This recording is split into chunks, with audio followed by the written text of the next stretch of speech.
will let me know when you have a minute left in your presentation, and he'll call time on the Q&A as well. So with that, you guys can get started. Great. Good evening. Tonight we are Beth, and we're going to be presenting on Supermicro Computer Inc. Every time you enter a query into ChatGPT, it consumes approximately 2.9 watt hours of energy, which is roughly 10 times what a Google search does. Similarly, for every 100 words of output ChatGPT creates, it consumes approximately 1 bottle of water.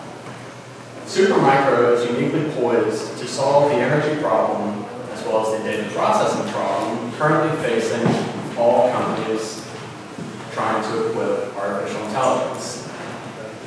Similarly, as a result of some recent non-systemic events, Supermicro has had a very large overblown sell-off.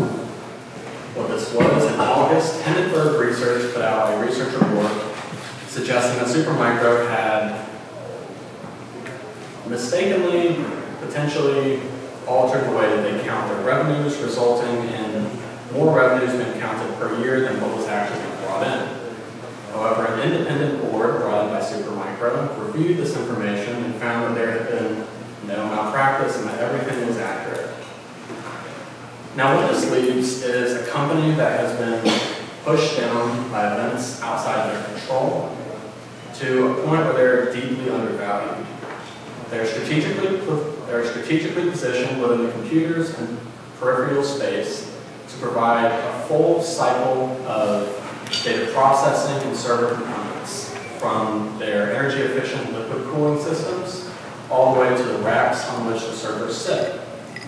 Now, what this means is that Supermicro has a great exposure to all of the massive market tailwinds that are currently occurring within the artificial intelligence and data processing space. Along with this, Supermicro has been operating for a little over 30 years, which means that they have established and cultivated relationships with many of the key players in this sector. Namely, they partner with Intel and NVIDIA. With NVIDIA specifically, they have a strategic relationship where they are the primary provider for NVIDIA's new Blackwell chips, which are currently the most powerful chips out there. So NVIDIA is currently receiving many of their components from Supermicro, and Supermicro is providing ultimately a full life cycle of components for the data processing and data center space. The industry within which Supermicro operates is the computer and peripheral space. Now, what's unique about this industry is that these companies do very specific things. They solve very specific problems in the data processing and server space. And so Supermicro is fortunate in that they don't necessarily have any direct competitors. However, there are other companies that provide similar products to what they do. These companies include HP, Dell, and Pure Storage. Within the data processing and server space specifically, there are great demands right now to reduce the energy costs faced by data centers. Data centers consume a significant amount of energy. And Supermicro is uniquely poised within this space because they offer about a 40% energy usage reduction. And similarly, you are able to have more server racks within a data center because as a result of Supermicro's liquid cooling technology, they are able to remove the air conditioning units from a data center, which offers approximately 80% more space for server racks, which only increases the data processing capabilities. This is why a lot of companies within the space, including Microsoft and Meta, favor Supermicro, and that's why data center operators tend to go with Supermicro as a provider for server equipment. Supermicro provides high-capacity, energy-efficient total IT solutions, namely their server racks. With their unique relationships with companies such as Intel, AMD, and NVIDIA, they're able to bring first-to-market technology to consumers. Those consumers include companies like Google, OpenAI, Microsoft, and more. With the entrenched position that they have, they are able to establish, they have an established supply chain that's existed for years, which is from those relationships that they built.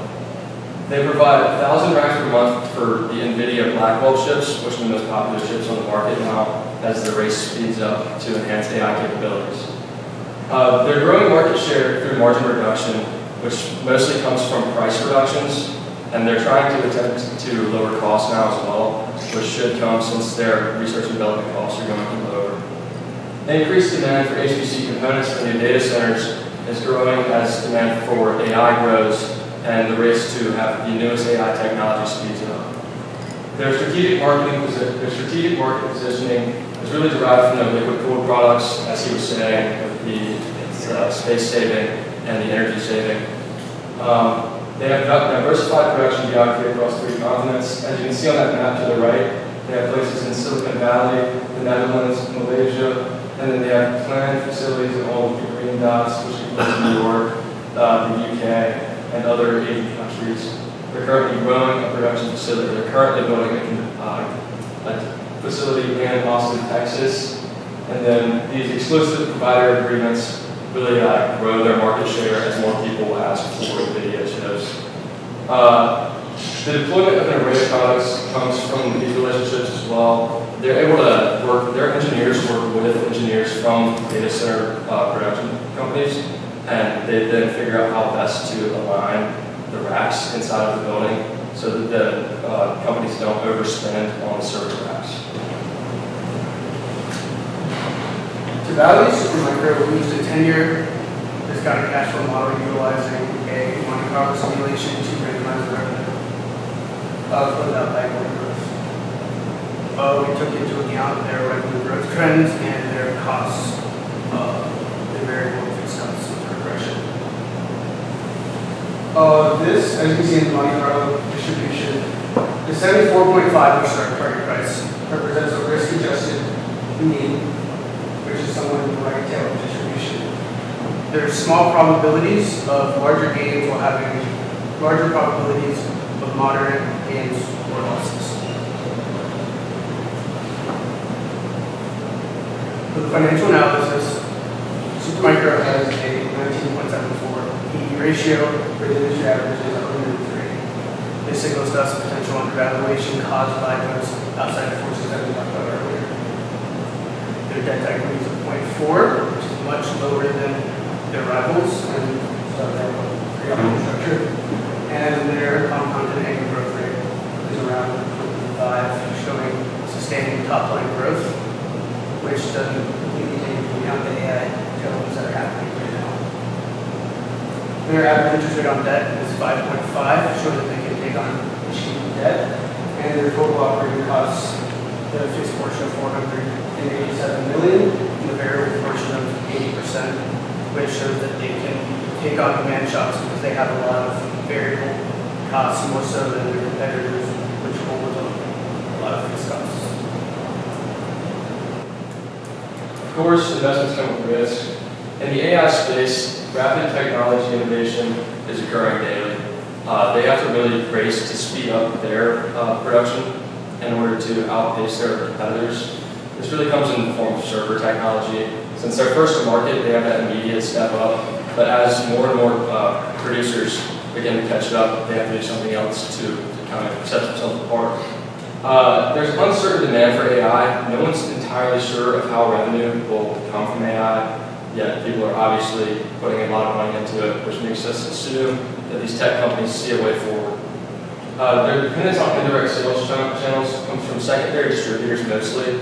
As you saw in the previous slide, their direct relationships are growing, but using these companies, if one of them decides to go with someone else for a cheaper option, then they're going to lose a large chunk of that market share. It does give them a step up on their geographical reaches, however, as they can sell to people that they're not able to normally have access to. They faced the risk of delisting early in the year because of that Hindenburg report. They did not report their 10K on time, and then they received a deadline from NASDAQ that they had to report by then, and they did report on that day. Following this, they did hire an independent auditor to come in and kind of enhance their internal controls, which they're doing, and they're searching for a new CFO currently. so that it can improve shareholder trust.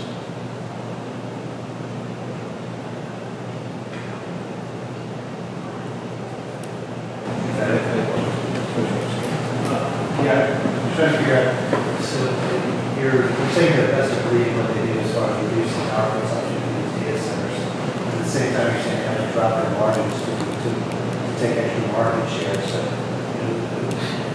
who's to be, you mentioned Hewlett Packard and Bell, they seem to be different, kind of slightly different spaces. So, do these guys have intellectual property patents, or other people able to just kind of take their technology and offer it to better price?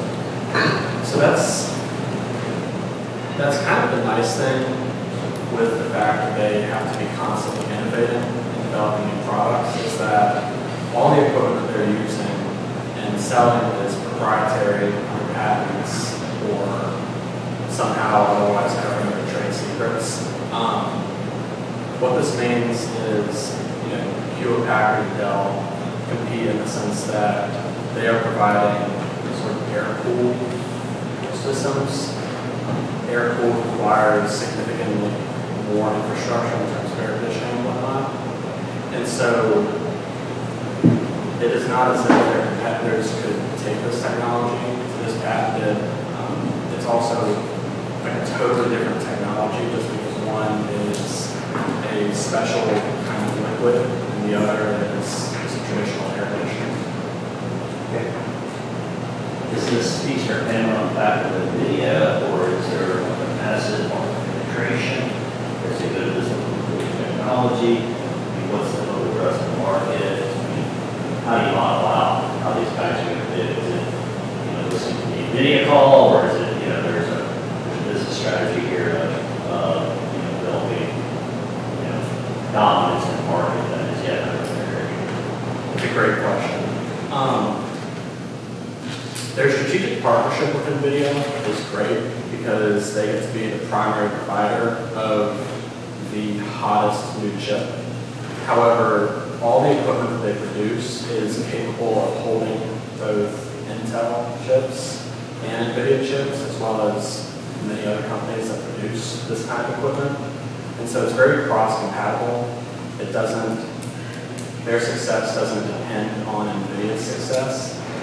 It is more so just they are a major player in the space of data centers, and based off of projected capital expenditures for new data centers over the next 10 to 20 years, it's just anticipated that they're going to seek out a more energy efficient alternative.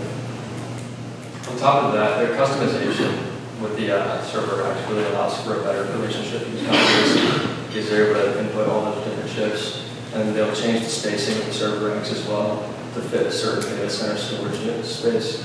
So they kind of just have better relationships with the companies that they work with. What's the mix? I mean, we're talking about, basically the proprietary infrastructure of the chips, or what's the racks. I mean, help me understand. I mean, if you're going to model this out on a revenue statement, I mean, where does this revenue come from? Is it that? Is it this? The revenue comes from the server racks. They work with these companies that produce chips, and they have relationships with these companies that produce chips, such as NVIDIA and all of that. So you would have to model out like NVIDIA's revenue first to kind of figure out what server demand is going to look like. That's kind of, it's sort of up in the air right now what AI demand looks like, but currently it seems like they're in a heavy race to penetrate the market. And their revenue is very diversified. They're not, NVIDIA accounts for a relatively small portion of their revenues. They're very unique in the sense that they sell their servers on their website. They're the only ones that do that. And so you have not only NVIDIA purchasing them, but you also have small local businesses that want to operate their own little server. So it's a very sustainable mix of businesses and some consumers that are making up their revenue. Interesting. Question, this is kind of a tarnished company, but if you went back and if you compared their PE with the peers, I know you had it briefly, 19 versus 108, something like that. what would it look like, kind of like, were they once in the 50s or 60s and it just came down as their troubles have emerged, or, and what are the peers and what do they trade for? Yeah, so earlier in 2024, they were trading at the mid-50s for price to earnings before anything happened.